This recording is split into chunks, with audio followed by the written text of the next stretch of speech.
Chaque enfant de Dieu devra un jour rencontrer la majestueuse lumière, sainteté du Seigneur. Et en ce jour, il n'y aura plus aucune excuse. La lumière de sa sainteté réduira tous les arguments et tous les raisonnements. La lumière tue, elle n'éclaire pas uniquement. La lumière mettra à nu la véritable nature des choses et extirpera tout ce qui est incompatible avec le Seigneur. Chaque fois que Dieu illumine, la vie naturelle de l'homme est détruite. Les gens peuvent invoquer beaucoup de raisons pour se défendre eux-mêmes. Cependant, on ne peut pas résister à la lumière du Seigneur. L'Église devrait toujours accepter l'œuvre purificatrice du Seigneur afin que sa lumière ne perde pas de son témoignage et que le Seigneur note pour finir son chandelier. Ayant une ceinture d'or sur la poitrine, le souverain sacrificateur dans la période de l'Ancien Testament ne pouvait pas continuer à officier à cause de la mort. Hébreux 7, 23. La ceinture qu'il portait était faite avec des fils d'or, Exode 28, 4, 5, qui ne pouvaient pas bien entendu durer pour toujours. Mais notre Seigneur vit éternellement et son sacerdoce est immuable. Il ne peut être changé si nous lisons l'original grec, sa traduction littérale. Le Seigneur ne peut être changé. La ceinture autour de la poitrine est d'or pour qu'il brille pour toujours et demeure éternellement. Hébreux 7, 24.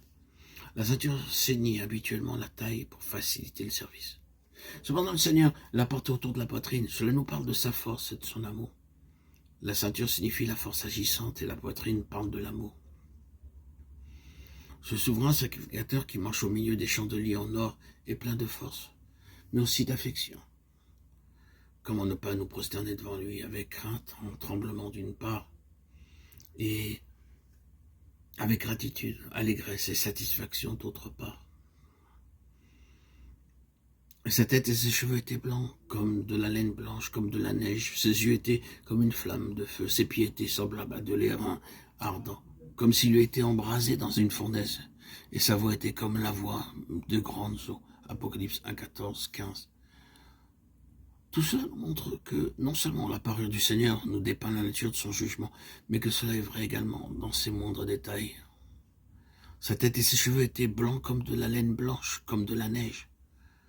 Le prophète Daniel a vu dans une vision l'ancien des jours. Son vêtement était blanc comme la neige et les cheveux de sa tête étaient comme de la laine pure.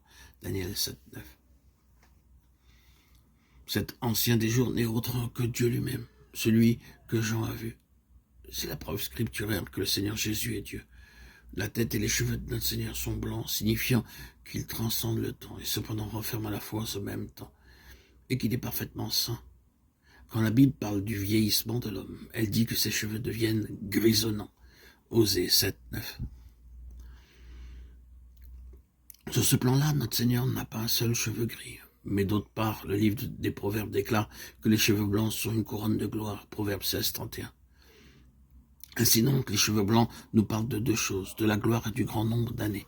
Dans Ésaïe, cela parle aussi de la sainteté, car en Ésaïe 1, 18, le Seigneur déclare qu'il lavera nos péchés et qu'ils deviendront blancs comme la neige.